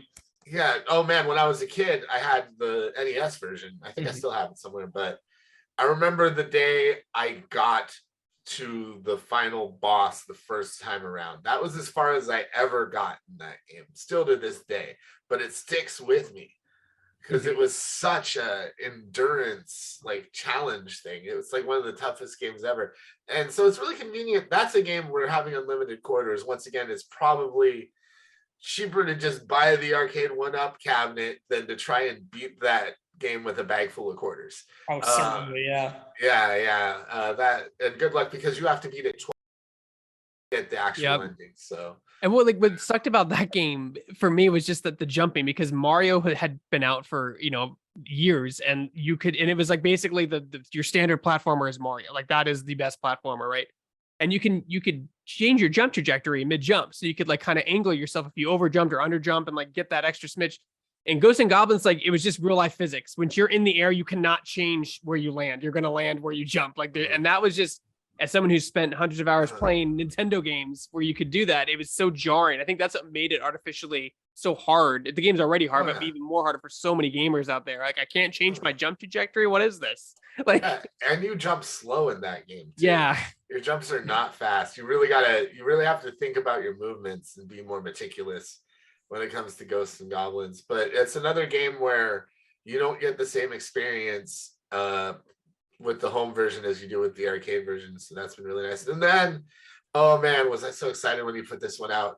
The Golden Axe with the Return of Death Adder. Great title, absolutely, yeah. Yeah, because let me just be, you know, real. Like, if you try and play the Revenge of Death Adder, like the emulated version, it stinks. It is like not poor, like they didn't do it well.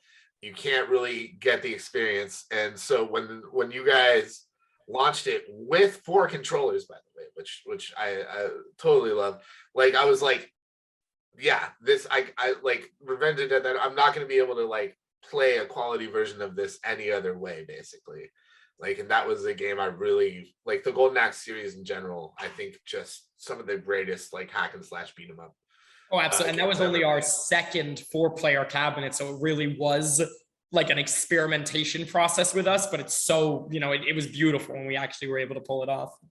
Yeah, that's the thing that really gets me. I mean, my list of cabs that I want is much longer. I still like would love to get the Star Wars one because, yeah, like like we were talking about way at the beginning of this show, like it's not the same any other way than if you got to play with the cockpit controller, and you also have to dress up like Luke Skywalker and wear the X-wing helmet. Otherwise, what's the point?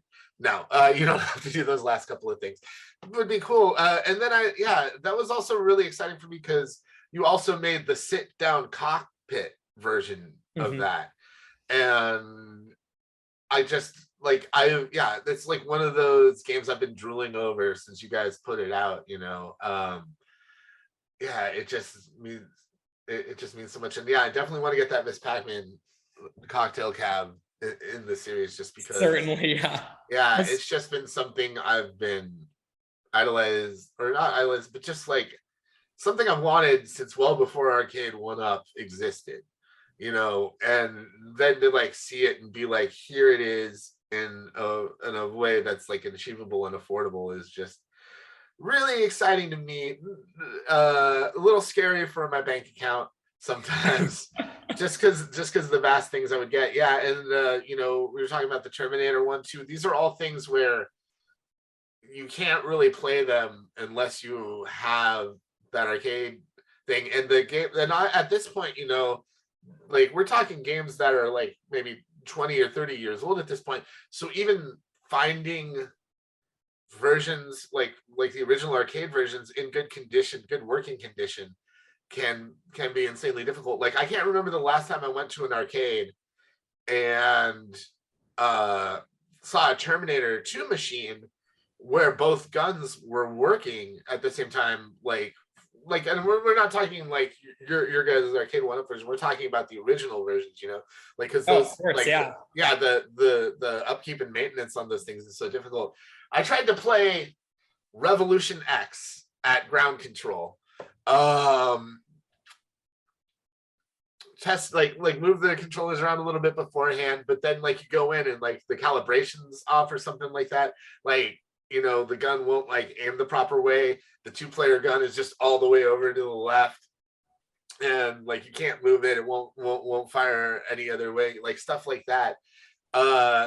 Being able to finally play these games again in like a ergonomic setting where everything's working clean, like new functionings is great because you're just like, because of the ravages of time, like sometimes it's just not even possible. And that's really been such a privilege for us for things that have really been by definition out of print, things like Marvel vs. Capcom 2, things like NFL Blitz. The arcade versions of those titles, you couldn't really play them anywhere because even with emulation, the emulation has not caught up to what those games were. So really being able to create games and bring them to people who would have no other way to play it has been a really wonderful experience for us. You use that word a lot, authentic, because that's the thing with emulators is they're like somebody tries their best at one point. It's popular and it gets around, right? Easy to get, supposedly, whatever. But it's not the same. There's going to be stuff that's off, and it's going to be the little stuff that no one cares about until they do. You know what I mean? Absolutely. Like, it doesn't matter that it goes fast here. It doesn't matter that it doesn't slow down when the person comes in. Like, it's all good. But like what Blake was saying, a lot of those cabinets now, like, I mean, at this point, they're considered antiques. Like, I mean, I'm looking at a website now, and they like most of them retail, like the bigger ones that you guys offer for $500-$600 are $5,000. $5,000 in decent condition. I don't know what decent means. Does that mean running? And they even have your Xenophobe cabinet as well. Like, it's $4,000 for the Xenoblade cabinet. One in stock. So this is your moment right here. This is your one moment on Retail Therapy to become hero. Well, to your own dream. Greg, you didn't get me anything for my birthday, and Christmas is coming up. So I could send you for a payment plan with it. I'll do that. All right, you just sign up for a payment plan. You get me my xenophobe tab, and thanks, buddy. I'll send you a tin of 3 popcorns in return. 0 APR for 12 months. Nice. Yeah, the other thing that's really exciting is, I mean, arcades are more than just arcade games too. And you guys have started doing pinball games. Absolutely. And one of them that I'm really excited about is Attack on Mars. I think for me, Attack on Mars and Medieval Madness are like the top tier pinball games. Very much so, yeah. And both of those are actually on our Attack from Mars cabinet. And that's really cool to also be able to bring 10 different pinball games where, I mean, we've talked about the prices of retro arcades, but a working condition physical pinball unit, minimum $8,000 for even the bottom tier. They're expensive. And like, pinball machines are not easy to upkeep and maintain. Like, I have a friend who is a pinball machine repairman, and his services are in high demand constantly. Just being able to bring that home at a reasonable, affordable price, especially, something is enjoyable like that. Those 2 pinball games in particular, I feel were like really the peak of like that Bally Midway era of pinball. Absolutely. So, and pinball is like more I don't want to say it's more popular than ever, but it's certainly had a resurgence over the last few years, especially here in Portland. I've noticed basically every bar here is required to have food and pinball. Like I think the food part's by law. I'm not sure if the pinball is by law, but it certainly seems that way. My roommate plays in pinball league and stuff like that, so it's definitely been making a comeback. And I think like when you're talking about arcades, like if we left pinball out of the conversation, I would be like pretty remiss there. No, of course. And I think previously in the conversation we talked about easy to learn, difficult to master. I feel like pinball is the ultimate in that thesis of you think you could play it completely randomly, but then learning that each different game has rules and the various skill shots and a way to maximize your score. It really is incredible. Like there is no one who's just good at pinball. You're good at your game of pinball. And it really is just super, super cool. Yeah. Yeah, no, I got really good at the Star Trek TNG pinball game. It's still my favorite cab personally, but you play it so much, you learn how to get my thing is always figuring out how to get multi-ball. Like if I can get a multi-ball in a pinball game at least once on like one play, I'm kind of like, you did all right. Like, you did okay, pat yourself on the back. Oh man, the Addams Family pinball game. Classic. One. Absolutely, yeah. Like every time you get like every time you like the thing started electrifying and they were like, it's showtime, and like all of the pinballs started like popping up, man, it was exhilarating, and being able to bring that home now is super cool. I really think it's interesting to be in this sort of new era of like not just arcades out and about, but also just the home arcade experience, and being at a point where it's there's still accessibility. I mean, the accessibility level has come down dramatically. And it's so great for people like me that really don't like going out and socializing but love playing video games and arcade games. And it seems like a natural progression. Like when did you guys decide you were gonna move into the pinball machine game? It was kind of always something we knew we were gonna eventually tackle, but it presented a challenge because, again, authenticity first. We looked at a pinball unit and said, how could we possibly make this affordable with all of the different parts and individual engineering challenges that go into that? And then we looked at a company that was doing great work, Zen Studios, which are the #1 digital pinball manufacturer. And we thought, again, it's always about finding a space and an audience that is not really currently being met. So when we partnered with Zen Studios and Mel, who's been absolutely great to work with, we thought, how do we make these digital Android and iPhone experiences as real as possible? So we really took it upon ourselves where they handled the digital and we worked towards the physical to allow things like force feedback, an accelerometer, real metal legs, and that partnership allowed us to make the digital tables that would ultimately result in an affordable experience for people who want a pinball machine in their home. And what we found organically, something we didn't think about in the initial onset, is how much more of an experience digital pinball in the end offers you, because you can animate the tables and the tables can literally change color. And there's actually a deeper level of interaction in creating it the way I think we've approached it. That's awesome. Yeah, it's super cool. I think, it's definitely, I feel like bringing the pinball experience home is definitely more of a challenge almost than making an arcade cabinet, because the arcade cabinet, kind of a standard, setup. You have the controllers, you have the joystick, and you got the screen and the cab, at least. But like with the pinball machine, you have the table, you have the flippers. In many cases, thousands of parts goes into even the most simple pinball machine. Yeah. It's as complex as a watch, I feel like, with the amount of gears and engineering parts. So in order to make that affordable, we definitely kind of rewrote it in our own way. Yeah, it's really cool. And also, the Infinity game table, super cool. Like, I got to review the Infinity game table, and I got hooked like almost immediately on that. And like when I have a friend that's really into board games and that lives up here, and when I told him about it and that I was coming up and that we could play like Trivial Pursuit and like Monopoly on it and stuff like that, his eyes like lit up. He like bugs me about it almost every time I see him. He's like, yeah, we're gonna like, play some games on the game table, huh, buddy? What's going on there? That was such an exciting process for us, because there are so many simple nuances as a result of that table that I never even thought about.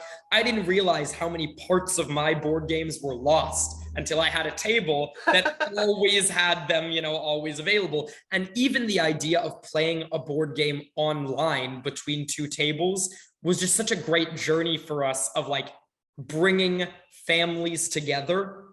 And that has really always been the DNA of the Infinity gaming table. And something like exciting about that is, of course, we're always tracking how can we make our products better. And something that's just a really fun statistic about the Infinity gaming table is every single week, we have the most active users on Sunday night, like right before dinner time. And that's just like, that's a really heartwarming statistic I like to bring up about that. We really have maybe brought people together through this product who may not have sat down, traditionally in the past. That's Cyrus, adorable. Now, before you leave, Cyrus, I want to ask one more question about, like, you talk about the addressable market. It's been a while since I've taken a business class, but how do you gauge that when you are literally the trendsetter? Like, there is really no one else doing what you're doing. So like, how do you gauge if this X cabinet would sell well and this won't sell well, like based on market research, when you literally are the market? Well, as always, there's a fair amount of luck, but it really is about keeping an ear to the ground and measuring all of the factors at play, both seeing what brands are currently doing and how we can very naturally complementing with them. Like with Turtles, what are you working on currently with Turtles and how can we assist your brand in the best way possible? That's one pillar. And then the second pillar is really listening to fan feedback and seeing, what people actually want us to make, maybe something we've never even thought of, maybe a brand new license.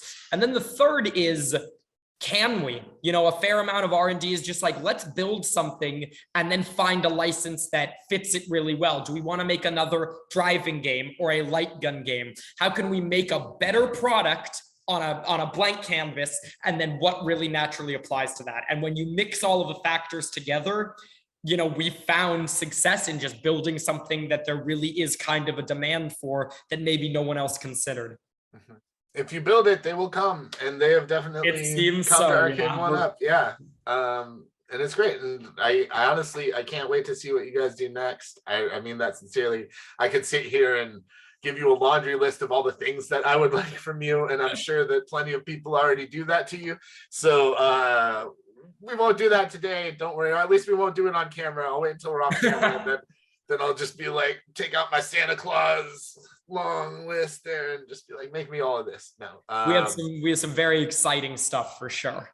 Yeah. I can't wait to see it. If folks want to keep up with what you're doing or pick up their own Arcade1Up cabs, what's the best place to follow you guys and keep up with everything? So, we're very active on all social media channels, mostly Instagram under the handle Arcade1Up Official.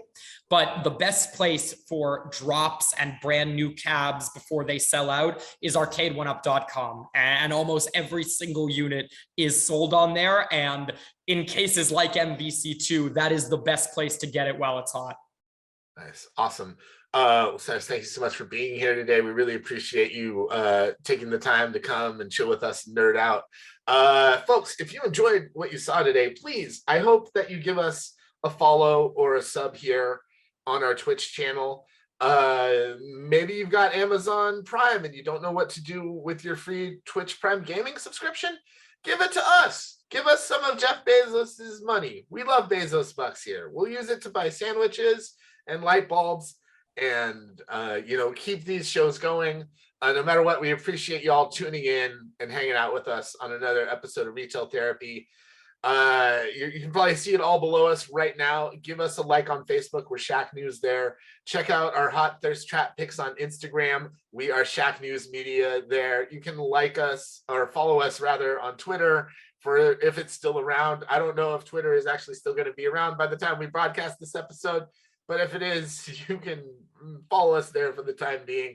And then Greg, you're working so hard in those video mines, putting things up on the YouTubes all the time. If folks want to check out all your hard work, where can they go? They can go to youtube.com/ShackNewsGames for all our guides, gameplay, video reviews, features, original content there, as well as all our VODs are also posted there if you want to catch up on what we've been streaming on Twitch. And then if they want to just purely get on insight for game development, technology development, or interviews with people who actually create these amazing things that we play and use every day, you can go to youtube.com/GamerHubVideos for developers, engineers, voice actors, all interviews content goes there. So those are the two places they can go. Nice. And then, of course, there's shacknews.com. It's the reason for the season. It's where all of our news goes. It's where you'll find past episodes of Retail Therapy, as well as being able to keep up with our live stream schedule for all of our other amazing shows, including Big Team Building and the Shacknews Dump, our weekly news show, the Wide World of Electronic Sports, Steve Tendo. Just I could go on and on and on about all the great content that we have here on our Twitch channel and on our website. But it's better if you just freaking go there. Come on. Just go there now. And then last but not least, how can I forget about Shack Pets? When are we getting? Yeah, Cyrus, maybe it's time for Shacknews and Arcade1Up to make a Shack Pets cab. It's the battle. It's not showing up on my little green screen thing. There we go. It's the ultimate battle for cuteness. You upload pics of your pets. You challenge other pets to a cute off, and then you just swipe on whichever one you want to pick. That's my own sweet little Princess Tobeans right there. So I'm definitely going to vote for her. She would be mad if I didn't. But, there are other pets on there. You can just pick which one you think is the cutest. Oh, is that Sadie? Is that one of your pets, Greg? Well, I'm definitely not voting for her. Yeah, that's Sadie. Oh, man. Well, yeah. Then you can just look at our latest pets feed. If you don't want it to be a fight, you can just look at all the cute little pet pics that folks have uploaded. It's wonderful. It's free on your iOS or Android devices. Download it today. Shack Pets, one word. Go and get you some. And with that, we've come to an end of another episode of Retail Therapy. Thanks again to Cyrus for stopping by. Arcade1up.com. Go check it out. Get yourself some cabs, a pinball machine, maybe an infinity game table, maybe some stools, to sit on while you're playing all of it. And other than that, just have a fantastic rest of your day and a wonderful, happy Thanksgiving to everybody out there. Stay safe, eat a bunch of food, and enjoy your long weekend. We'll see you next time on Retail Therapy.